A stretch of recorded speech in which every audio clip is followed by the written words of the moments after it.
வணக்கம். இணைந்து கொண்டிருப்பது நியூஸ் ஃபர்ஸ்ட் மதிய நேர பிரதான செய்திகளோடு. நமது விரிவான செய்திகளுக்கு செல்லும் முன்னர் முதலில் இன்றைய தலைப்புச் செய்திகள். மின்சார கட்டணங்களுக்கு நிவாரணம் வழங்குவது தொடர்பில் அமைச்சு மட்ட கலந்துரையாடல். கொழும்பு மாநகர சபையின் முன்னாள் பிரதி மேயர் அசாத் சாலி குற்றப்புலனாய்வு திணைக்களத்தினால் கைது. சட்டவிரோத குடியேற்றத்தை தடுப்பதற்கான பேச்சுவார்த்தைகளில் ஈடுபடுவதற்காக ஆஸ்திரேலிய தூதுக்குழு இலங்கை வருகை.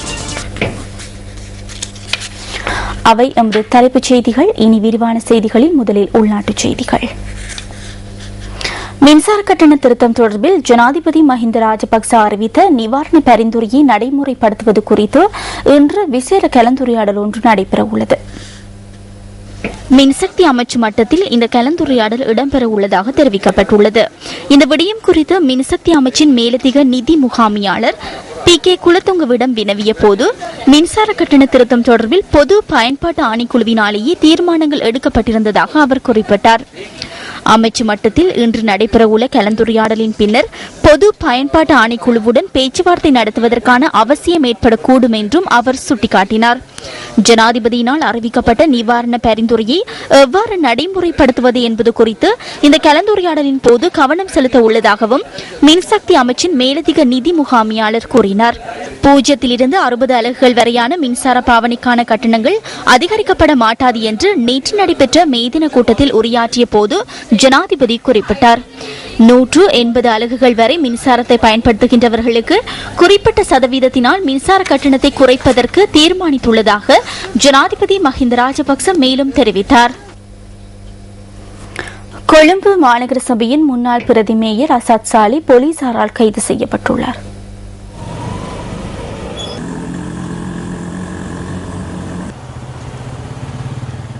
குற்ற புலனாய்வு திணைக்களத்துக்கு கிடைத்த சில முறைப்பாடுகளுக்கு அமைய அவர் கைது செய்யப்பட்டதாக போலீஸ் ஊடக பேச்சாளரும் போலீஸ் அத்தியட்சருமான புத்திக சிறிவர்தன நியூஸ் ஃபர்ஸ்டுக்கு தெரிவித்தார்.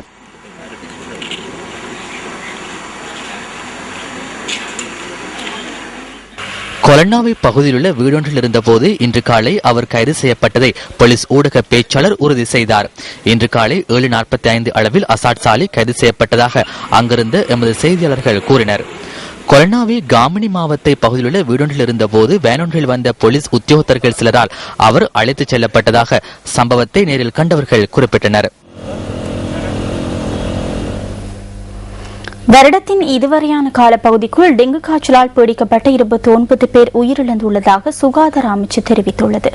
கடந்த 4 மாதங்களில் 10,673 பேர் டெங்கு காய்ச்சலால் பீடிக்கப்பட்டுள்ளதாக அமைச்சின் தொற்று நோய் ஆய்வு பிரிவு குறிப்பிடுகின்றது. கொழும்பு, குருநாகல், கம்பஹா, இரத்தினபுரி மற்றும் கேகாலை ஆகிய மாவட்டங்களிலேயே அதிக எண்ணிக்கையிலான நோயாளர்கள் பதிவாகியுள்ளதாக அவர் கூறினார். தற்போது மழை காலநிலை ஆரம்பித்துள்ளதால் மீண்டும் டெங்கு காய்ச்சல் பரவக்கூடிய சாத்தியக்கூறுகள் காணப்படுவதாகவும் தொற்று நோய் ஆய்வு பிரிவு தெரிவித்துள்ளது. இன்ஃபுளுன்சா வைரஸ் தொற்று காரணமாக 4 கர்ப்பிணி தாய்மார்கள் வைத்தியசாலையில் தங்கியிருந்து சிகிச்சை பெற்று வருவதாக சுகாதார அமைச்சு குறிப்பிடுகின்றது. காசல் வீதியில் உள்ள பெண்கள் வைத்தியசாலை, ஸ்ரீ ஜெயவர்தனபுர பொது வைத்தியசாலை, டி சொய்சா பெண்கள் வைத்தியசாலை மற்றும் ஐடிஎச் ஆகிய வைத்தியசாலைகளில் அவர்கள் சிகிச்சை பெற்று வருவதாக அமைச்சின் தொற்று நோய் ஆய்வு பிரிவின் பணிப்பாளர் டாக்டர் பபா பலிகவடன தெரிவித்தார். இன்ஃபுளுன்சா வைரஸ் தொற்றுக்குள்ளான 2 கர்ப்பிணிகள் அண்மையில் உயிரிழந்தமை குறிப்பிடத்தக்கது. இதேவேளை தடிமன் ஏற்படுவதற்கான அறிகுறிகள் காணப்படுமாயின் உடனடியாக சிகிச்சைக்காக வைத்தியசாலையை நாடுமாறு சுகாதார அமைச்சு கர்ப்பிணி தாய்மார்களிடம் கேட்டுக் கொண்டுள்ளது. குறிப்பாக கர்ப்பிணி தாய்மார்கள் இந்த வைரஸ் தாக்கம் தொடர்பில் கூடுதல் கவனம் செலுத்த வேண்டும் என்றும் அவர் குறிப்பிட்டார். தடிமன், இருமல், காய்ச்சல், தலைவலி மற்றும் உடல் நோய் ஆகிய காரணிகள் இன்ஃபுளுன்சா நோய்க்கான அறிகுறிகளாகும் என தொற்றுநோய் ஆய்வு பிரிவின் பணிப்பாளர் குறிப்பிட்டுள்ளார். தங்காலியில் இடம்பெற்ற விபத்தொன்றில் பஸ்ஸின் நடத்துனர் ஒருவர் உயிரிழந்துள்ளார்.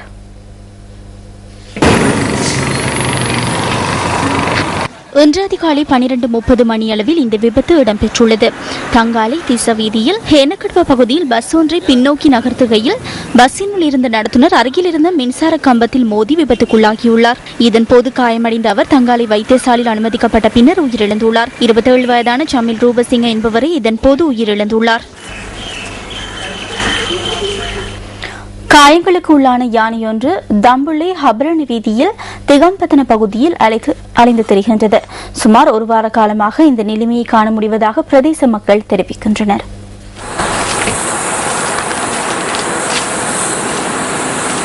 தம்புள்ளை ஆபரண பிரதான வீதியில் திகம்பதன பகுதியில் ஒரு வார காலமாக இந்த காட்சியை காண முடிகின்றது. எனினும் இந்த யானை தொடர்பில் வனஜீவராச அதிகாரிகள் இதுவரை நடவடிக்கை எடுக்கவில்லை என பிரதேச மக்கள் தெரிவிக்கின்றனர்.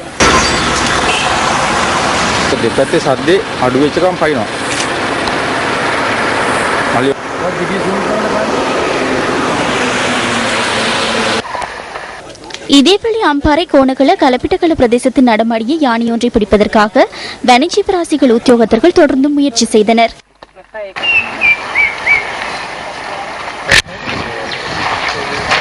சில நாட்களின் பின்னர் இன்று முற்பகல் இந்த யானை பிடிக்கப்பட்டுள்ளதாக எமது செய்தியாளர் கூறினார்.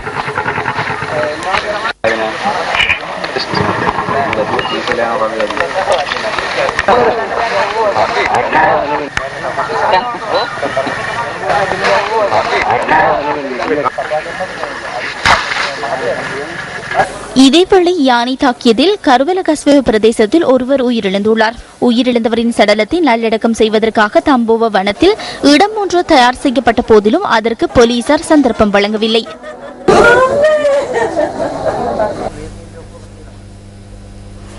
யுத்தகால பகுதியில் ஏற்பட்ட சொத்துக்கள் மற்றும் உயிர் சேதங்கள் குறித்து கணக்கெடுப்பை நடத்துவதற்கு தொகை மதிப்பு புள்ளி விபரவியல் திணைக்களம் தீர்மானித்துள்ளது. கற்றுக்கொண்ட பாடங்கள் மற்றும் நல்லிணக்க ஆணைக்குழு அறிக்கையில் தெரிவிக்கப்பட்ட விடயங்களையும் பரிந்துரைகளையும் நடைமுறைப்படுத்தும் பொருட்டு தொகை மதிப்பு மற்றும் புள்ளி விபரவியல் திணைக்களத்திடம் முன்வைக்கப்பட்டுள்ள விடயங்களை ஆராய்ந்து இந்த செயற்பாடு முன்னெடுக்கப்பட உள்ளதாக திணைக்களத்தின் பணிப்பாளர் DC குணவர்தன தெரிவித்தார். அடுத்த மாதம் அளவில் நாடளாவிய ரீதியிலாக கணக்கெடுப்பு மேற்கொள்ளப்பட உள்ளதாக தொகை மதிப்பு மற்றும் புள்ளி விபரவியல் திணைக்களத்தின் பணிப்பாளர் குறிப்பிட்டார். முழு நாடும் உள்ளடக்கப்படும் வகையில் கடந்த 30 வருட கால யுத்தத்தினால் ஏற்பட்ட பாதிப்புகள் குறித்து வீடு வீடாக சென்று தகவல்களை திரட்டுவதற்கு திணைக்களம் நடவடிக்கைகளை மேற்கொண்டுள்ளதாகவும் அவர் மேலும் குறிப்பிட்டுள்ளார். 2 நாள் உத்தியோகபூர்வ விஜயம் மேற்கொண்டு தாய்லாந்தின் பிரதி பிரதமர் உள்ளிட்ட தூதுக்குழு ஒன்று இலங்கை வந்துள்ளது. தாய்லாந்து மற்றும் இலங்கை இணைக்குழு கூட்டத்தில் பங்கு பெற்றுவதற்காக இந்த தூதுக்குழுவினர் நாட்டுக்கு வந்துள்ளதாக வெளிவிவகார அமைச்சு குறிப்பிடுகிறது. ஜனாதிபதி மற்றும் வெளிவிவகார அமைச்சர் ஆகியோருடன் தாய்லாந்தின் பிரதிப்பிரதமர் இருதரப்பு கலந்துரையாடல்களில் ஈடுபட உள்ளார். இதேவேளை ஆஸ்திரேலிய குடியுறவு குடியகல்வு அமைச்சர் ரெனன்ட் ஓகோனர் 2 நாள் விஜயம் மேற்கொண்டு இலங்கை வந்துள்ளார். சட்டவிரோத குடியேற்றவாசிகளை தடுப்பது தொடர்பான பேச்சுவார்த்தைகளில் ஈடுபடுவதை ஆஸ்திரேலிய அமைச்சரின் இலங்கை விஜயத்துக்கான முக்கிய நோக்கமாக அமைந்துள்ளது என வெளிவிவகார அமைச்சு தெரிவித்துள்ளது.